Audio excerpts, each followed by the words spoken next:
today's Planning Commission meeting to order for Tuesday, January 17th, 2025. Mr. Secretary, you want to do the roll call, or have you recorded all the members present? I've recorded those present. Okay. I'd like to start by introducing Douglas Pizzarni, who's the newest commission member, all the way on my right-hand side. Welcome. Thank you. Glad to be here. Good. Thank you. You're welcome. Thanks for the mayor for getting our compliment filled out. We appreciate that. All right.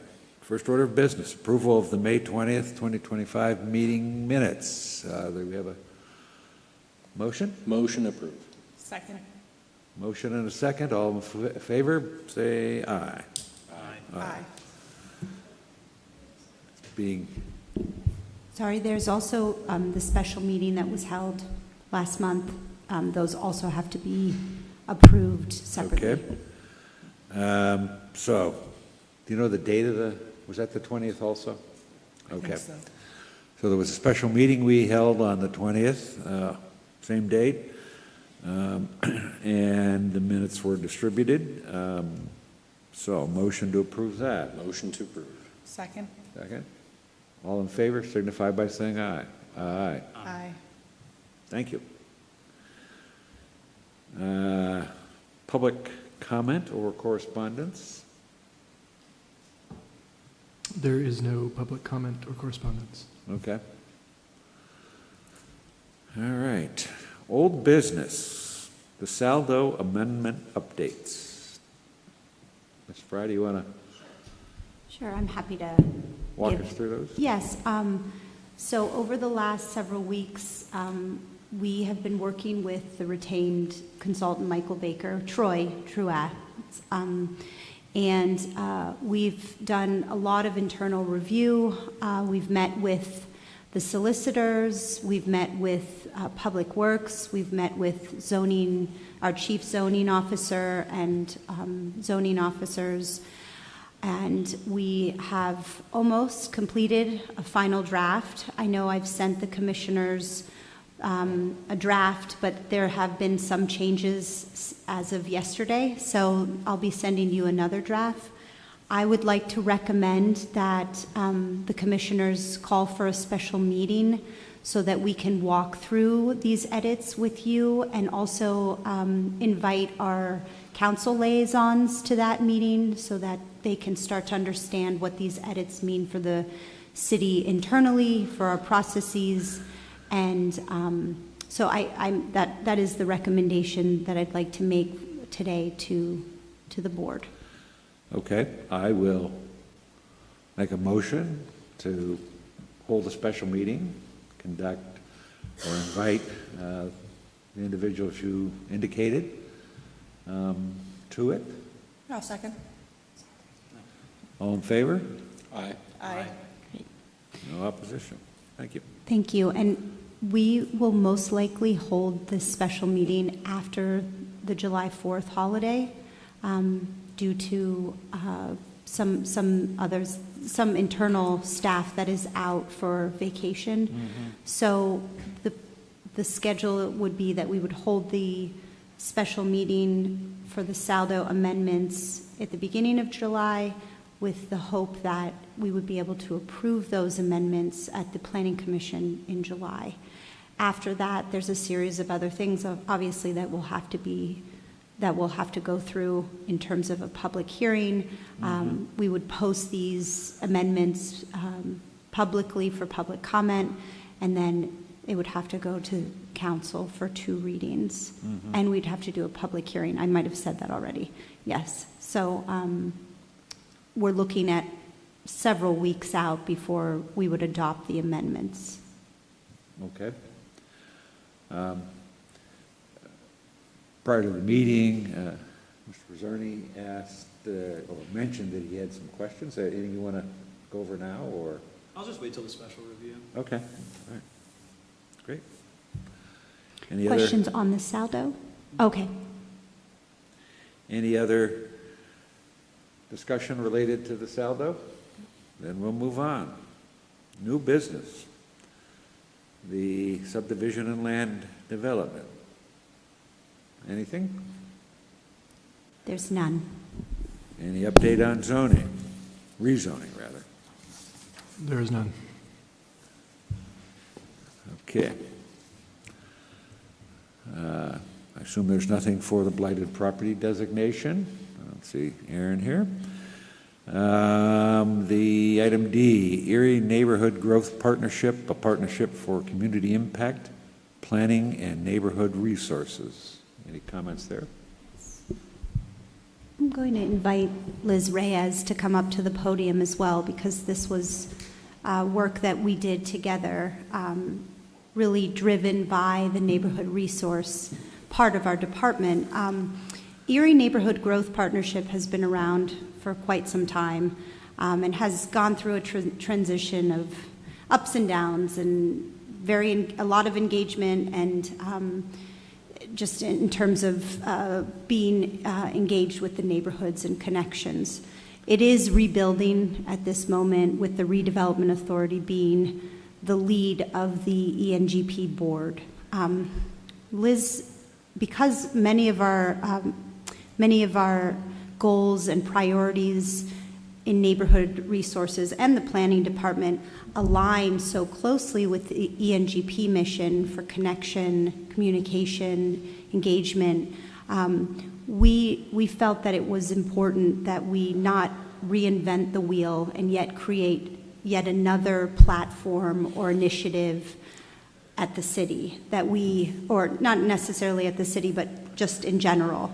And so we have been working over the last several months with the Redevelopment Authority to collaborate on work together through the ENGP platform.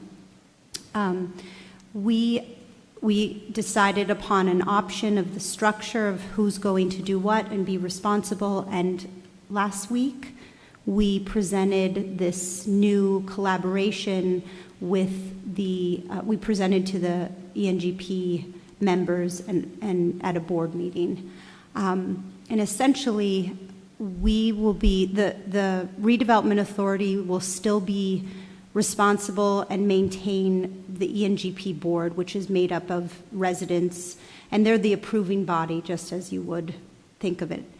And Neighborhood Resources will be taking the lead on a resident advisory committee, which I want Liz to just quickly just explain what that is.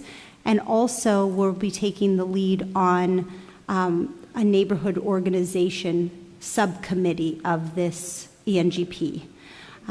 It is crucial that we have not only an outlet for our department to connect with residents and neighborhood organizations, but also the other way around, that residents have access to resources, have access to information, have a voice, have the ability to be involved in different planning aspects at the city level. So we're still developing this initiative, but we're very excited about it because it's very much needed in our community, and we have vetted it through some of the neighborhood organizations already, and there has been some very positive feedback around it. So, and Liz, if you don't mind just briefly explaining those two subcommittees of the ENGP to just elaborate quite a little bit.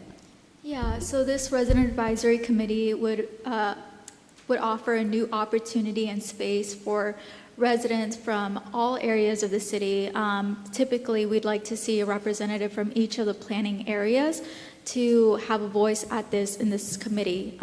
There is no opportunity now for residents to come and be a part of, the decision-making process of projects, grant opportunities, initiatives that are happening in their neighborhood. So this new platform would provide that space and the platform for them to come to the table and be informed and be engaged in the process of these initiatives that are happening in their neighborhood. So it's a new collaborative opportunity that we're really excited for, and we're looking to engage with all residents from all neighborhoods. And we've started making some connections so far, but really we just want to connect all neighborhoods at every level. So this committee would serve as that. The Neighborhood Organization Committee may or may not be renamed, because we want to first define what is a neighborhood organization, and really offer a clear understanding for residents of the differences between what may be a neighborhood organization versus a neighborhood association versus a neighborhood watch group, and really define those terms and have the opportunity available for all residents to be engaged in that as well. But really, yeah, just offering a new space for new residents and leaders. Any typical resident who just wants to be educated about city processes, who is City Hall, what does City Hall do, and be engaged at every level. Also working with the neighborhood groups, associations, ones that maybe need to form more of a 501c3 if assistance is needed. How can we build that into this portfolio? And essentially, funding is another component to this. How can through the ENGP, how can we work collaboratively with these different neighborhood planning areas so that we can provide funding, possibly either through the city outlet or through the ENGP, which is the 501c3, which is a 501c3. So there's a lot of opportunity there for both the redevelopment authority and the city to come together and work together in this realm. So any questions around that? There's more development there that we'll be sharing in the next couple of months. No, none at this point. Thank you. Yeah, and I did want to provide, Jack, if you don't mind, a project schedule for Love Your Block projects. We'll be starting our first project the July 4th weekend. So I just wanted to provide you with that schedule, and we are currently still determining times and locations with neighborhood groups, as we're still we'll be meeting with them this week and next to finalize the times and locations, but project scopes have been determined with a lot of the neighborhood groups. So as you can see, the first one coming up, the July 4th weekend, will be in the Academy neighborhood. We'll be partnering with Academy Neighborhood Association to provide a dumpster cleanup project, potentially landscaping, giving out plants to residents that are involved in that project. We'll be in the Buffalo Road area, partnering with the Urban Erie Community Development Corporation, working with the youth to do also a dumpster cleanup, maybe some cleanup around the creek there as well. We'll be in the West Bayfront, so we've been talking to our West Bayfront about partnering with their anti-litter campaign coming up as well. We've discussed about potentially having a comprehensive neighborhood hygiene week, potentially having a dumpster cleanup as there as well. We'll have small home repairs happening in the Central City and Snoops area. We'll be proposing alley cleanup there as well, and with some tabling resources from the city. We'll be in the Lower East Bayfront and East Bayfront, and we're partnering with Groundwork Erie to do a dumpster cleanup, potentially installing a new fence at one of the vacant lots. And we're meeting with Groundwork Erie youth next week to make sure that those youth that live in the neighborhood, this is something that they like to see, and make sure we get their input as well. And then ending with the Pulaski Lighthouse neighborhood, we'll have a dumpster cleanup in that area, and partnering with UPMC Neighborhood Center and the East Ave Hess Neighborhood Watch. We'll also have another dumpster cleanup in the Little Italy neighborhood in September, so that's just something else to keep in mind as well. And all of these updates will be updated this week on our website as well. Okay. Quick Thank you very much. question. Yeah. Sorry. No, go ahead. Where can people that are interested in assisting with this reach out to you specifically, or, because I got questions about this from the Boys and Girls Club of Erie. Yeah, so we, in volunteering or having a project in their neighborhood, both. Yeah, they can reach out to me directly. I actually have emailed John Popoff this week, so I can reach out to him as well. That's who about asked. that. Okay, awesome. Yeah, we can email him. We can potentially have him be a part of that Pulaski Lighthouse Week as well in August. I'll reach out to him. Thank you. Yeah, and we will have more information available this week on the website, so we'll have a volunteer recruitment form available as well. Okay, perfect. Thanks. Yeah. Any other questions? Thank you very much. Thank you. I appreciate it. You bet. Anything more under that heading? Nope. Item F, or E, rather, establishing a neighborhood plan framework, planning and Yes. neighborhood resources. Yes, this is an idea to introduce. There's nothing set in stone to talk about really yet, but we've discussed in our department coming up with a neighborhood plan framework that we would develop to provide to neighborhood groups and everybody in the city for when they're writing their own plans for their areas, just to ensure uniformity and equity across the city in all of these plans, and also so that everybody's kind of operating on the same sets of data and everything. The first step would be coming up with kind of a table of contents that we would want to see everybody collect. And we wouldn't be mandating any kind of formatting for these plans. Like we wouldn't say you have to use this shade of orange and have all of your page numbers on the bottom right or anything. It would be like we want everybody to collect this kind of data about renting versus owning and housing in every area of the city, so that we have it in our department and at the city, and that when we're looking through plans, it's easier to compare and contrast across different areas of the city. So step one, I think, is coming up with a table of contents and all of the information that we would like to require for these plans. And the idea would be that this framework, conformity with this framework would be required for official adoption of any kind of neighborhood plan. I think that's will be a big improvement for our consideration, you know, going forward as these things get revised or updated, because previously there's, you know, be soup to nuts in terms of what we're looking at. So I think that'll be a good improvement. Are you engaging? Is this something that the department's researching? Are we using a consultant at all? I think it's going to be internal in our Okay. department. Yeah, something that I'll be spending time on now, since we've hired a permanent historic preservation planner, Matthew Falcone, who's here with us today. So those responsibilities are off of my plate, and I have more time to work on other things. It'll be a project.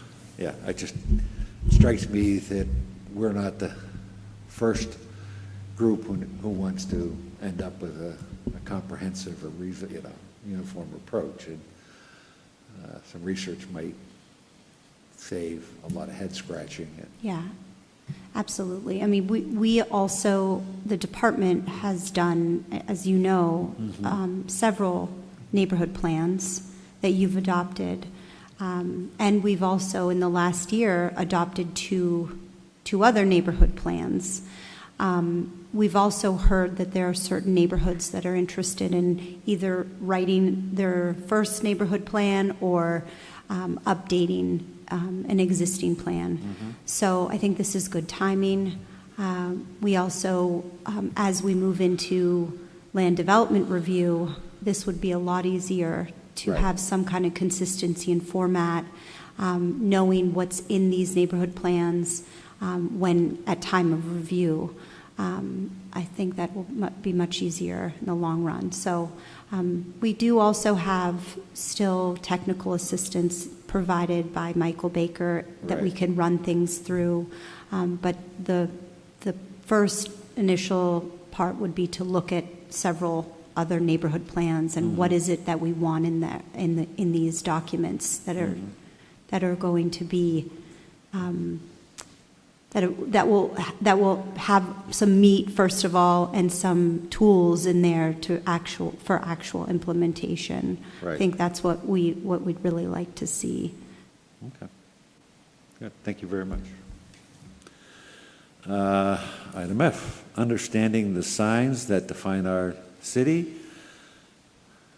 Again, planning and neighborhood resource. So we thought we would be able to present this to you today, but we're actually going to wait until the next planning commission meeting. There's a little bit more work that we would like to do on this presentation. Hannah Oleski, who is our neighborhood resource coordinator, went out into the field and took about 40 photographs of signage downtown, along commercial corridors, in some neighborhood mix corridors, neighborhood commercial corridors, and started this inventory. As she was doing that, she also consulted with our zoning officer on the signage ordinance that we have currently in the zoning ordinance, and to understand compliance and non-conforming uses. So we would like a little bit more time to work on this and then present our findings and a path forward for possibly a new signage ordinance at the City of Erie. So. Good. Thank you. Item 6, Department of Planning and Neighborhood Resources updates. Love your block.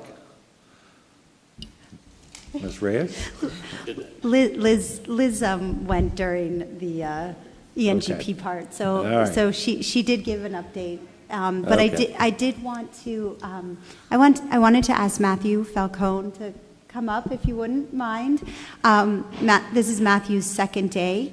As many of you know, Matthew was the chair of the Historic Review Commission, has recently stepped down as a board member, and was hired at the City of Erie to be our new historic preservation planner. So, Matthew, if you wouldn't mind just maybe giving a little bit of background and a few words to the Planning Commission, that'd be great. Sure. It's good to see all of you from this angle, which is a novelty. I think that Director Spry covered most of it. My background is that I'm from Pittsburgh, moved up here to take the job. I worked at a nonprofit historic preservation organization in Pittsburgh. Also, I sit on the state's historic preservation board.